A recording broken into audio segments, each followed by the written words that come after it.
Good afternoon, everybody, and welcome to today's edition of our Go Digital Western Cape webinar series. My name is Robert Davids, and I'll be your host for today's session.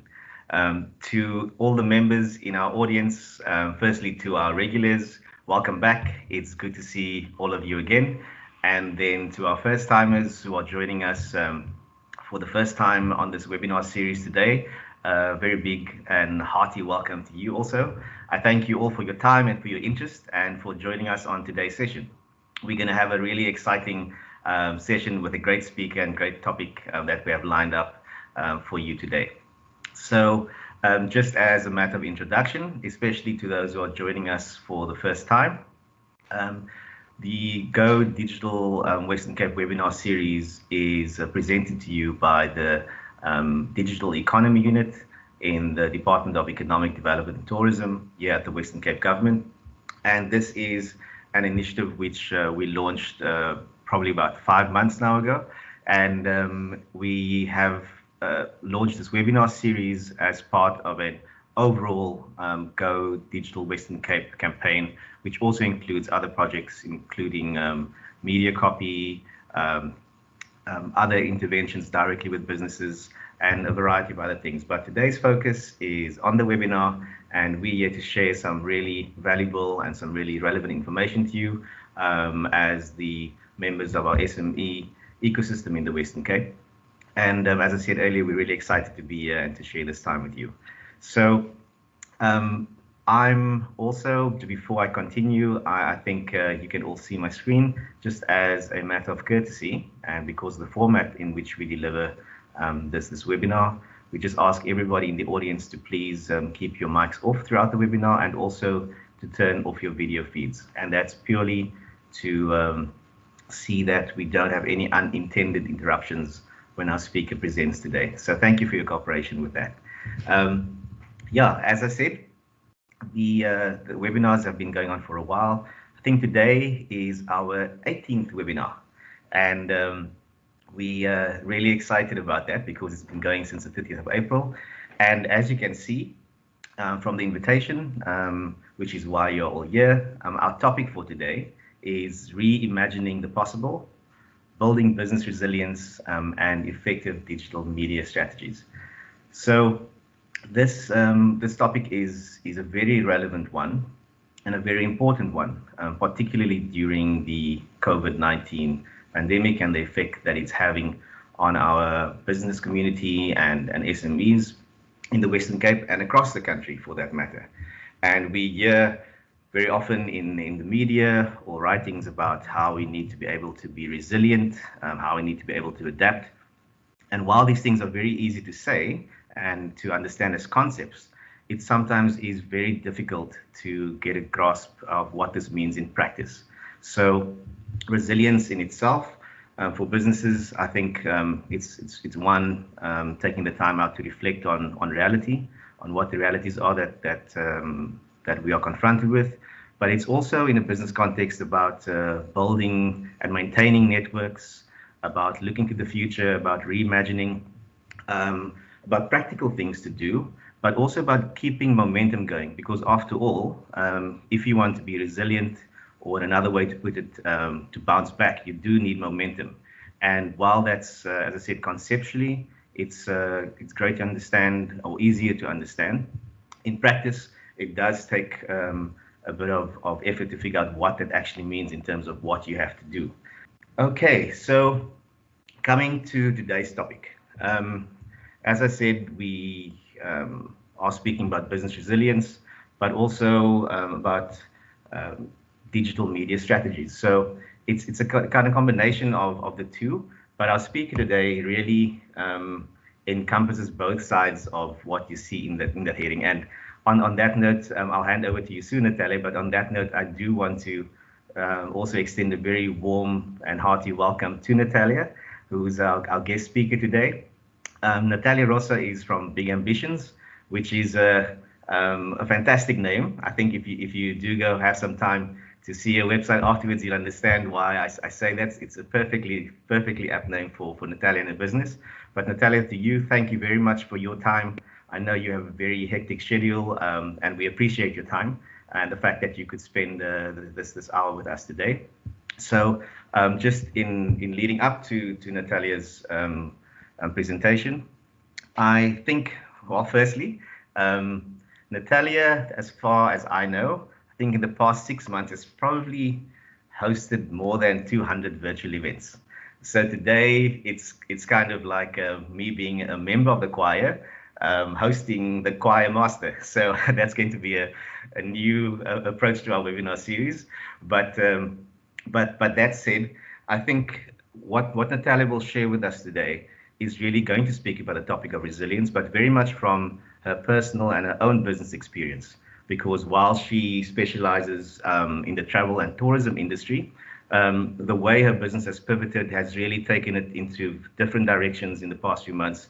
And it's a real life story of how businesses and SMMEs, for that fact, can be resilient, can pivot, can reflect, can readjust, can reposition itself if it has the right mindset and the right tool set or skill set. So I think it's always valuable to hear it from the person who's experienced it themselves, because only they know what it takes. So this is not from a textbook, it's from the source. And Natalia is going to share some of her experiences and her journey as an entrepreneur and a businesswoman and director at Big Ambitions. But also, she'll be sharing some tips on how she and her business navigated this space, because that will assist us to resonate with things that are relevant in our businesses and our organizations. So she will be reflecting on a few things along the way. And the last thing I want to say is that while we are all grappling with the realities of COVID, sessions like this and making ourselves aware and a little bit of inspiration, I also believe goes a long way. So not to put any pressure on Natalia, but we're really excited to have you with us today. And I'm not going to say any more because you are, after all, the expert which you're hosting. So Natalia, on that note, I'm going to hand over to you for you to take us through the session. Thank you very much. Thank you, Robert. The pressure is on, what I can say.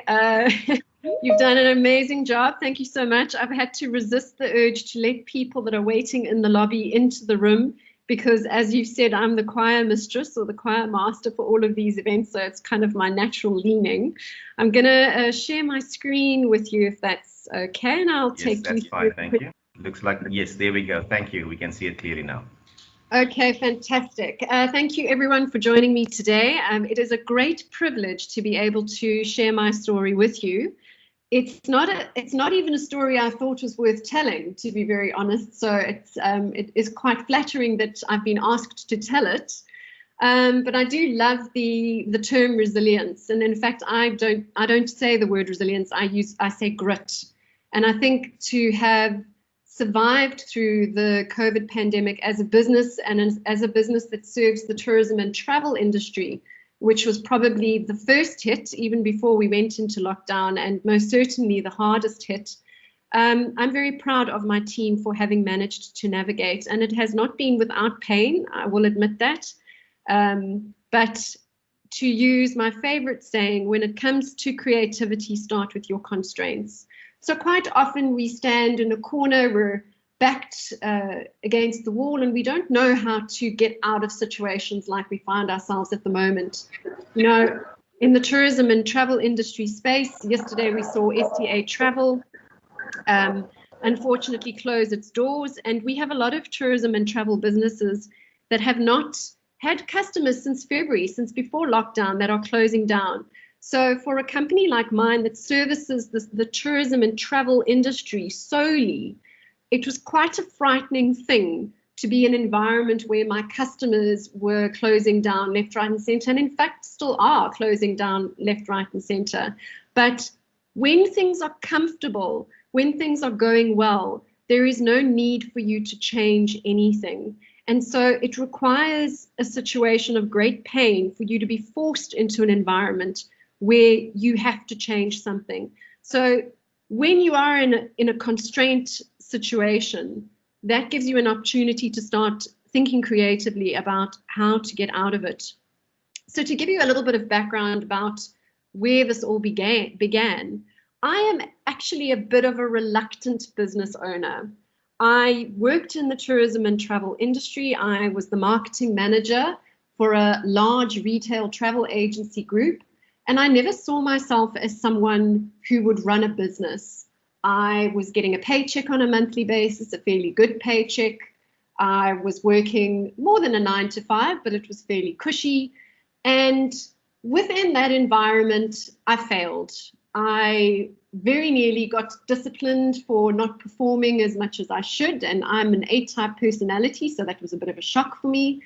And I failed forward. And the reason why I'm sharing that with you is because through failure, I then was forced again. If you don't need to, you don't do it. I was forced to become an entrepreneur. So I left the corporate that I was working for and I started my own business. And I had never thought that I would open my own business, but there I was. I opened my own business and I thought, I work in the tourism and travel industry. I know how to create content. I was a very good writer. I worked as a journalist for a very long time. And I thought, this is the ideal opportunity. I know everyone in the travel and tourism industry. I am going to open a very small business, a one-man band, me, myself, and I'm going to create content on behalf of the tourism industry. So I very much thought that I would be a sole proprietor, one person, never employ anyone, just have enough work to get by, and not really a serious company where you would have an accountant and you would have HR and you would have all those good things. And I thought, here I go, I'm going to live my best life and I'm going to be my own boss. And anyone who has been on that entrepreneurial journey will understand that quite often entrepreneurship is associated mistakenly with this living your best life. And in fact, it is probably one of the most difficult things you will ever undertake. It is challenging, it is scary. You will never work as hard as you do as an entrepreneur. And the challenges are just, quite frankly, out of this world. So for about 3 months, I would say, I lived this best life of being a freelancer and working for the tourism and travel industry. And I thought, oh, well, that's going to be enough. But then word got around and more tourism and travel companies started approaching me to do work with them, and more and more. And eventually I couldn't fulfill all their requirements on my own. And this company called Big Ambitions was born. And yes, I do love the name because I am very ambitious, but I make sure that everybody who works with me is cherry-picked for their ambition. And that ambition is kind of the golden thread that drives our company forward.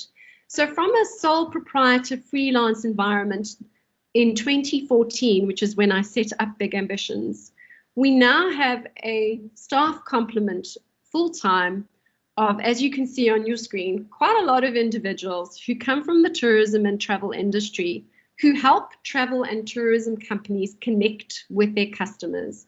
And they do it in a variety of ways. They do it through PR, they do it through marketing, content, industry, stakeholder liaison, research, surveys, any way in which a travel or a tourism company would need to liaise with their end customers. So you will see on there is no mention of events. The irony then that for the pivot that we have had to make in the last 5 months, that events would be such a strong component of it. We still do all of these things. We might do some of them less than we did before because we're not able to do them in the same way, just by nature of the way that the environment is currently, but also where our tourism and travel industry is. And if we look at how the company has grown since 2014, you will see on your screen, we represent some fairly significant brands, not only in South Africa, but internationally from a communications and marketing perspective. And we're able to do that well because we come from a travel and tourism background. So we understand the language that travel and tourism people use to communicate with their customers. And so it's very easy for us as a company to be an immediate extension of those travel and tourism companies, no matter where they find themselves in the world, so that they're able to communicate quickly and effectively with their customers. But then the world stopped traveling, and videos popped up all over social media of empty airports and roads that had no cars on them, and no tourism allowed anywhere in the world, travel bans, flights grounded, aircraft parked at airports, stacked up waiting for the time when they were managing to get up in the air again. And of course, what happened to my little business with 16 staff members when the world stops traveling and all you do is service the tourism and travel industry that makes that world turn, is that you hit an immediate crisis.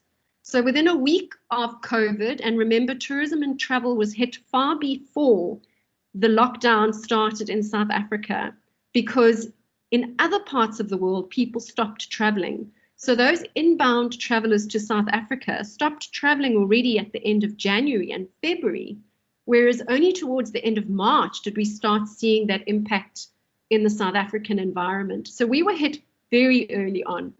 And within a week, we lost a third of our income because our customers were unable to keep us on, or they asked to reduce the amount of spend that they spent with us. They still needed us, but they couldn't afford to pay us.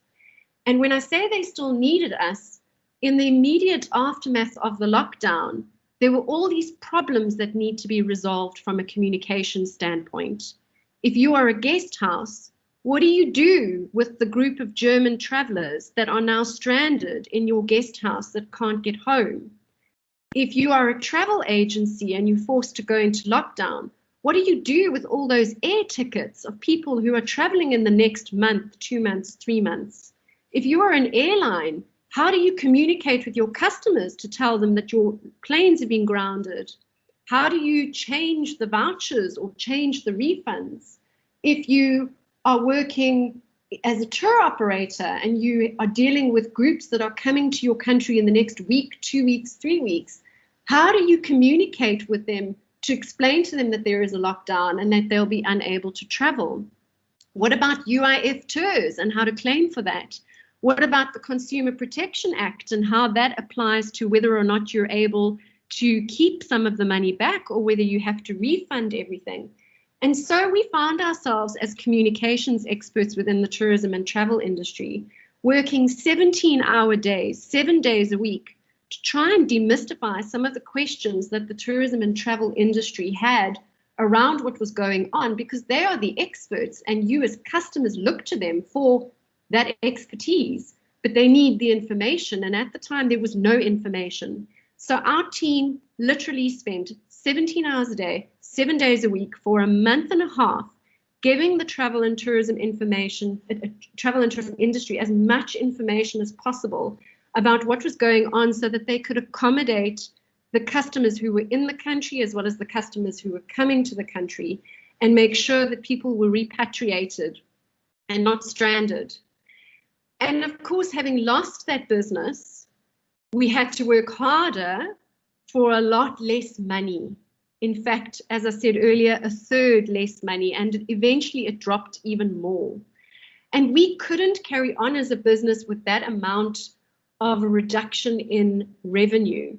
So we had to look at how we could change our business and change it quickly so that we could keep working on behalf of the tourism and travel industry, which needed us more than ever, but at the same time keep our staff paid, keep them employed, keep them sane, keep them motivated. And it was a very, very difficult time. But I think when you are so engrossed in trying to save the industry, you don't even think about how difficult the situation is. You just keep swimming and hoping that you're going to get through it. And so we pivoted, to use a very overused term, and we pivoted really quickly. And it was quite an accidental pivot, and I'll explain why. So you'll see on your screen now, as you are all sitting on this call at the moment, a Teams call, but in the case of what you can see on your screen, this is probably a Zoom call. Before lockdown, there would have been many of us who would have resisted the need to go on a virtual meeting. And I had a customer who was based in Johannesburg who refused to have a digital meeting. So I used to fly up to Johannesburg. I used to get up at 3 o'clock in the morning, catch the red eye at 5:55 in the morning, just so that I could go and be in time for my 9:30 meeting with this one customer. And it was literally a 1-hour meeting. And he refused to have the meeting online. And because we were forced into this situation, all of us, we have all had to have a seismic shift towards digitalization. So even those of us who were fully against digitalization before have had to embrace it in ways that would have been uncomfortable for us. And there again, remember, creativity within constraint. If you don't need to grow, you won't grow. You won't change your status quo. And so now all of a sudden we were forced to, as a travel and tourism industry who likes to hop on an airplane and see each other face to face, we were forced into this virtual meeting room where we had to engage with each other online. And for many years, my business had been running webinars and virtual meetings on behalf of the industry associations. And on a very ad hoc basis, we would identify a need and we might host a meeting 2 or 3 times a year. But the fact of the matter is we were fully used to using Zoom. We were used to hosting and organizing events online. I was very used to moderating those events. And so the quickest way for us to get the message out to the tourism industry was through virtual events instead of through media or through social media. And one day, one of our customers asked us to host a webinar around the state of the tourism industry so that we could provide some confidence to the tourism industry as to what was actually going on at the time. And for that event, we had over 600 people logging in. And after the event, I had a couple of people come through to me and say, wow, you're really good at this. Hosting virtual events must be your superpower.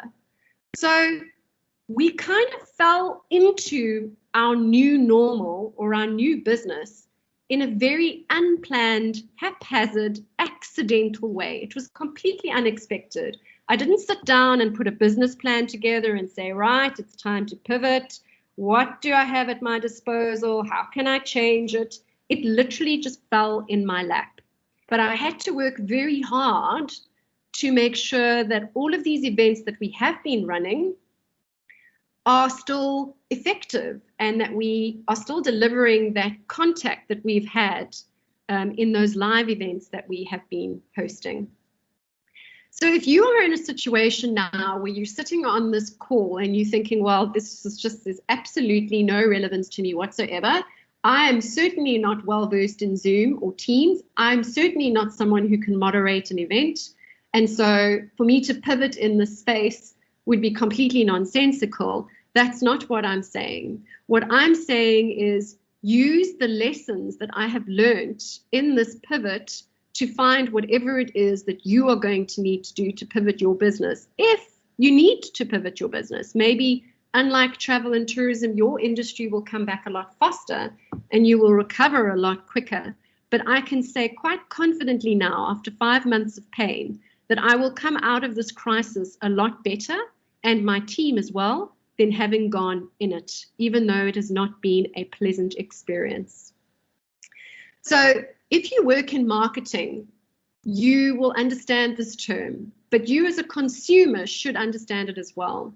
And a lot of industries, a lot of companies think that if they post something on social media or they send a press release out to journalists, or they just tell people who come and try and have their service or experience their service, that if they tell people what they do, that they will buy. And that's not the case. You cannot bore people into buying your product. You can only interest them in buying it. And the way to do that is to make sure that you understand what it is that they are looking for in your product and service. So it's not about you, it's about them. It's about what they need. It's about what their pain points are.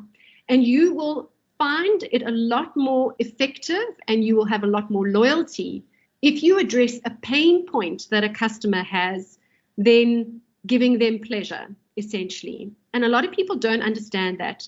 So the departure point for anything when you are thinking about promoting yourself as a business is understanding what you do and why that is important, not for you, but for your end customer.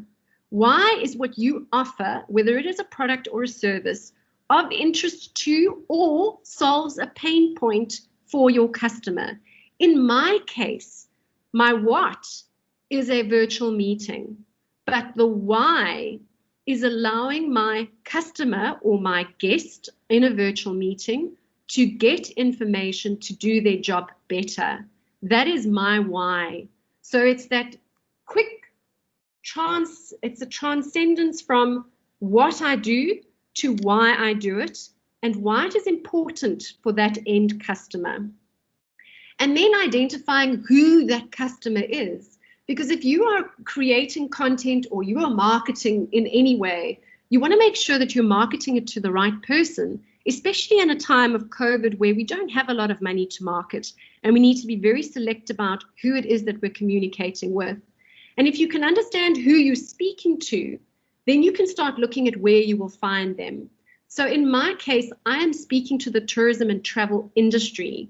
For me to put a billboard up on the N1 would be useless because my customers don't look at the billboards on the N1, but they might be on a Facebook group for the tourism industry, or they might be a member of an association. So figure out who you are trying to market to, who your customer is, and where you will find them. Don't just be in a space because you think everybody else is in that space. Make sure you understand where those people are playing so that you can communicate with them. And then how are you going to share the benefit to them? So again, not the benefit to you, the benefit to them. What are they going to get out of whatever it is that you are offering them? And sometimes you have to be very literal and explain to people what the benefit is instead of telling them what you do, because they might not be able to connect the dots. And I'll give you an example. Let's say that you are a coffee shop. So a coffee shop might say they sell coffee. That's what they do. A guest house may say that they have 4 bedrooms and they've got the most amazing views of the mountains, and it's 2 hours away from Cape Town. But what does your customer get out of that cup of coffee? What does your customer get out of that guest house experience with great views of the mountain? What is the emotional benefit that they receive from choosing you as opposed to a competitor? In the case of coffee, it's probably an excuse to get out of the house in this kind of world of COVID, or perhaps it's an opportunity to meet a friend. So although the what is the coffee, the why is the connection that the coffee brings. In the case of a guest house, it could be the opportunity to restore your soul or relax. So the message is that you're not just selling a coffee shop or coffee or a guest house and rooms. Your communication has to center around the why for your customer, not your why.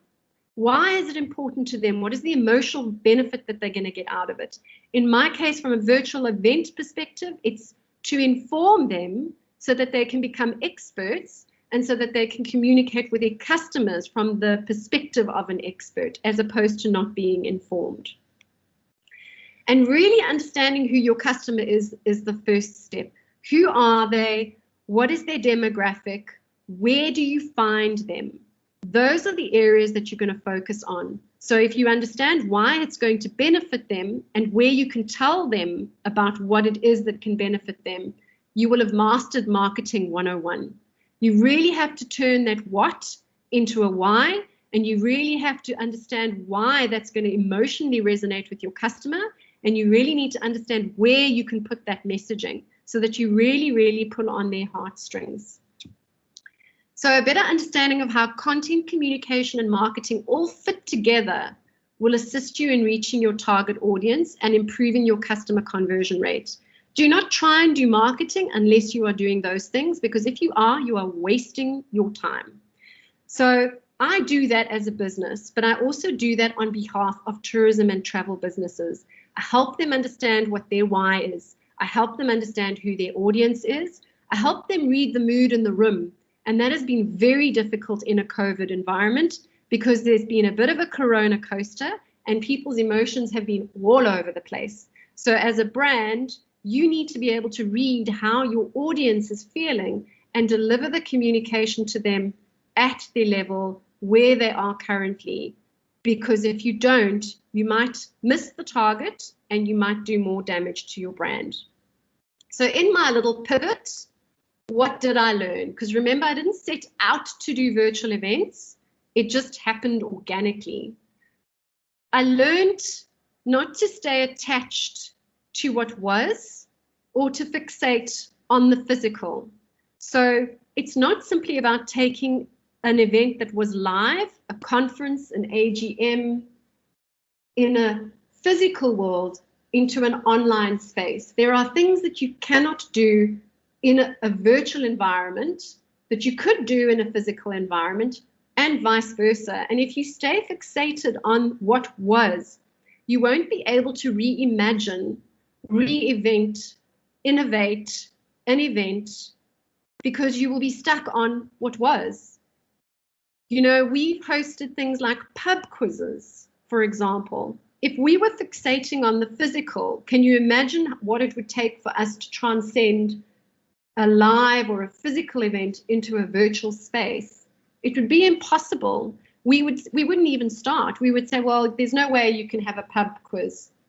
You cannot take it online, especially since we couldn't buy alcohol. So what was the point of doing a pub quiz? And we just wiped the slate clean, and we said, if we were to start this from scratch without thinking about what a physical event looked like, what would it look like?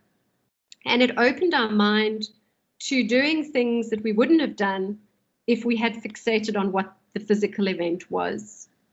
The other thing that I learned, as someone who likes a bit of perfection, is that I needed to be open and prepared to change my plans or deviate from the original journey.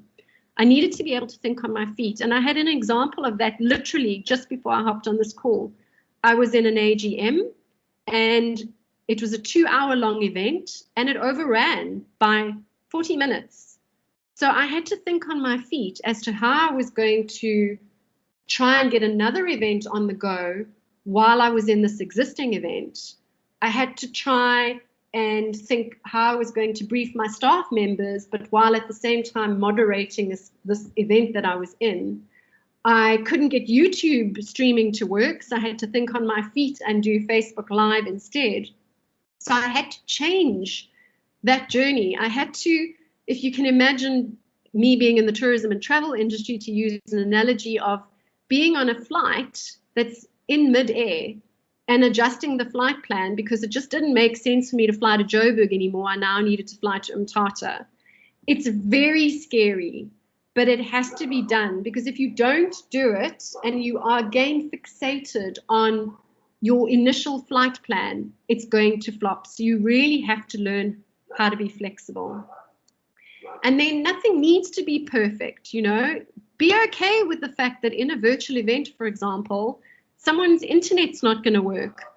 I hosted a conference 2 weeks ago with a panel discussion with a gentleman in Australia, someone in Germany, someone in the UK. And the two people who were in Europe, their internet connections failed literally 5 minutes before we were supposed to go live.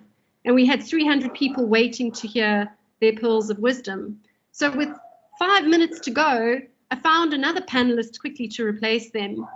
I then got the moderator to interview the two panelists, the South African and the Australian, and most of the audience wouldn't have been the wiser, essentially. And I have to be okay with that. I have to be okay with the fact that a slide might not come up properly, or the internet connection might fail, or load shedding might happen and I might need to shift something halfway through. But if you wait for perfection before you do something, you're never going to do anything. Done is better than perfect. Don't fixate on perfect. Just get a few things done and the rest will follow. You don't want to lose time. Things have sped up to the extent where you really, really have to be on it. And then be willing to learn new things. You know, don't be afraid of stretching the boundaries and challenging your own assumptions. Look at what other people's perspectives are. Speak to people. Speak to your customers. Try and get an understanding of how their purchasing behavior has changed, what it is they need from your business now. They might not need what they needed before. And I had a travel agent phone me a week and a half ago in a state of complete desperation because he hasn't earned an income in the last 6 months and he just didn't know what to do. And all he could think about was what I used to do. So I used to run a travel agency that used to do corporate travel for government and for businessmen. And now I can't do that because there are no international flights. So I can't earn a living. And if you operate from that space and you don't try new things and you aren't willing to do something different, you will always be in that space. No one can pull you out of it. You are the only one who can pull yourself out of it. And it's easy to do that if you just take one step in a new direction and you try. And you've got to deal with change quickly. So in the case of the virtual events, as I was saying, those unplanned things like a key speaker or participant not being able to be on the call, or maybe we're in a room now, you're all very well behaved and you've all got your mute button on, but quite often I have 200, 300 people in a room who refuse to put their mute buttons off. And I've got to deal with that quickly. And from a place of empathy, you know, some people might not know how to work Zoom or they might not know how to use Teams. So there is a level of empathy that comes in and patience when you're dealing with people in a digital world, because for many of them, they're not used to this environment themselves. So having a plan A and a plan B and a plan C and, you know, sometimes there's a plan D is a good thing to have, especially in a virtual event. And I mentioned this shift towards humanity, and I think you guys will have experienced that yourself. You remember all of the songs that we started singing for health workers and the Jerusalem challenge where we're collaborating and connecting. So at the moment, the irony of us all going online onto social media for connection because we've been starved of physical connection with people shows us that our customers are now looking for a lot more empathy, connection, humanity in brands. They will reward those brands that truly and authentically care about people and the environment. This is not just about lip service. They want to support brands that really care about the world and the world's future. I think we've all become more conscious consumers and less inclined to waste, and a lot more grateful for what it is that we've had. And so customers are looking for that in brands themselves. They're wanting to transact with brands that really show and really do care and have empathy. So find ways of doing this with your team and customers, and do this with authenticity, because consumers can smell when you're being inauthentic. They just know. And then, believe it or not, as I've said, constraints force creativity. You cannot be creative when things are going well. You cannot innovate when everything is going swimmingly. So remember that there are opportunities to reshape your business in this environment. And it is only in an environment like the one we find ourselves at the moment that will force you to be creative. So see it as the gift that it is, because it really is a gift. And how your staff can start thinking creatively, because you have to deal with the obstacles that you currently have. You have to see yourself as playing on a football field within a very defined framework with things that you cannot control. Ask yourself, what can I control? What tools do I have at my disposal that I can leverage in this environment? In my case, it was an audience. It was the ability to host a virtual event quickly without having to learn the skill, because I already knew how to do it. It was my communication skills and my ability to connect with people in the tourism and travel industry. And I've leveraged that into other industries that I wouldn't ordinarily have gone into, that have been impacted less by the travel bans, which have been able to operate as essential services. And I have done everything from cybersecurity to business interruption insurance. And I've learned about those industries because I was forced to. And they have benefited from the skills that I've managed to hone as a result of working in the tourism industry. So that's kind of what my journey has been. And I hope that you have been able to take a couple of things from that journey. And I'm also very happy to answer any questions that you might have at this time and see if we can try and relate it to your own scenario. Okay. Natalia, thank you very much. I think that was really a heartfelt, but at the same time a very, very power-packed presentation, and the way that you were able to share your personal story as a business owner, as an entrepreneur, but then, as I said, also with very practical experiences that you were able to share with us today on this webinar was really wonderful. I mean, there were many takeaways and touch points which I could ask about, and while our audience are maybe posing some questions of their own, I think for me, something that ran as a theme throughout your what you were sharing and your presentation was really the matter of connection.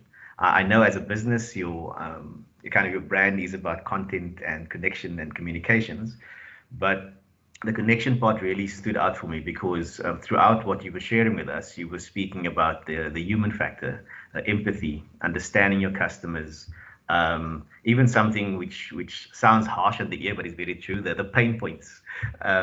It is really about listening to understand, but what is it that you're struggling with, or where is it that I can be of service to you as a business?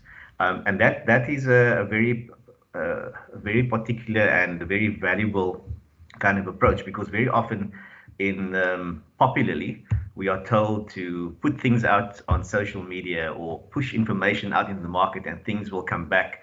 But I think in building your brand and building relationships and building connections, yes, of course you need to create content, to put content out there and communicate, but it's also about engaging with what comes back and listening to how people respond to what you put out there, because that is really when you start understanding what's happening outside of your ambit or your view, for that matter. So I think that was really, really insightful. I must also say you use the word the seismic shift to digitalization. I love that term. I was equally impressed by the fact that you could say digitalization without stumbling over your words. It took me a couple of weeks to say that smoothly, but I think this webinar series really is about supporting small businesses with the process of digitalization and digitising of businesses. But very often, I don't know, our unit exists because there is a need in our market and in the people that we serve. But sometimes we are forced into things very harshly and very quickly. And then we have to do it whether we would like to or whether we have a choice. So as you said, your client in Johannesburg who made you fly up there for an hour meeting. But sometimes a good hard push also gets us to the next level. And I think what you were sharing about, that one needs to be open to that. Because if you resist it, then the world moves on. And let's be honest, as you had also said, entrepreneurship is tough. It's very, very difficult. I think a couple of weeks ago in another webinar, we discussed something similar. And very often entrepreneurship and business ownership is romanticized. It is wonderful, of course, but it's really tough. You mentioned in that transition period of your business, you and your team spent 16, 17 hours a day. So it's really about putting in the work. So as I said, there are many touch points, but those are just some takeaways which I had. And I just wanted to ask you on the matter of connecting and listening and responding to what's in the market. I mean, if you consider not or the types of businesses that we have in our ecosystem, while your business is focused on communications, marketing, travel and tourism, and that broad field, what you were sharing with us actually cuts across sectors. It's not sector specific, which is really valuable. But if you're considering businesses that are out in smaller towns or big towns in the Western Cape, maybe outside the metro, and we say, okay, it's important to listen. Do you have some suggestions of how do you actually listen? What does that mean? I mean, is it conversations? Is it via social media? Is it through other means? Do you perhaps have, because I think sometimes we underestimate what it takes to actually listen and what it takes to listen with empathy. So considering the kind of mix we have in our ecosystem, do you have any suggestions on how we could listen better? Because ultimately, to be frank, as businesses, it's also about converting communications and marketing and relationships into sales for your business, because that's after all why businesses also exist. But around listening and techniques and suggestions, do you have some tips for us on how we can do that better? So I was saying, so the first thing before you actually look at where it is that you're going to get all this great information from, the intent behind the information is important. So don't ask your customers for information unless you truly intend to use that information to help them. And help is the key word here. Everything that you do right now as a business needs to be to help your customers, and they need to feel that you're really in it to help them. Not just to help yourself, but to really help them. If you do that, they will become your raving fans. So if you do ask questions, make sure that it comes from that perspective. You've almost got to feel it in your heart. You really, really, really want to help them. That's number one. Number two, all businesses are different. So in my business, I use a variety of techniques. I use Twitter a lot because a lot of my tourism and travel industry people are on Twitter. So I follow certain people in the tourism industry who I know would be a good dipstick for what the sentiment is currently. You might use Facebook. Similarly, you can use things like surveys. So SurveyMonkey has got a certain level which is for free, or you could use a Google form as well. And those are all things that you don't need to pay for. Or you could just make a list of your 10 top customers and pick up the phone, which is what I suggested to that travel agent who was it was a terrible conversation to have, because he was in such a bad place. He could not see the forest for the trees. He could not figure out how to take a step forward, because in his own head he had, I used to have a business that used to do this and now I don't have it. So he couldn't get beyond that. And all I said to him is, what is the worst thing that will happen? And that's a takeaway for you. What is the worst thing that will happen? If you picked up the phone and phoned 5 of your customers tomorrow and found out what it is that is a pain point for them at the moment, with no other agenda other than just to understand where they are from a sentiment perspective and what it is that they need. That is something you can do today. It'll cost you some time, and it will cost you, if you do it on WhatsApp, it'll cost you data, but you could literally today, every single one of you listening to this call could make a list of 5 to 10 customers you have been dealing with and make a phone call, not an email. Pick up the phone, because again, we're starved of interaction. We're starved of human interaction. So email is not the way to do this. It's literally picking up the phone or having a Zoom call with someone to talk to them. So, just sometimes to get out of that mindset and environment, you just need that one task, that one thing that will get everything else to follow. And for me, that would be the quickest way of getting the wheel turning. No, great. I think linking up to something you said earlier also, that it's not necessarily necessarily the big plan that you spend days and weeks on working on. It's really about taking small actions, listening. Sometimes it's not a big bang, it's a little whisper in your ear, but it does take you to act upon it. And as you had said, then you moved into the world of virtual events, and it was purely by listening, and so I think that's really great, because very often we think these things are more complicated than they necessarily are. But I think we also have a couple of questions in the chat window. You may have inadvertently answered one or two of them already in your last few comments, but there's one from Olivia asking whether you think physical meetings will ever happen again in the future. That's an interesting one.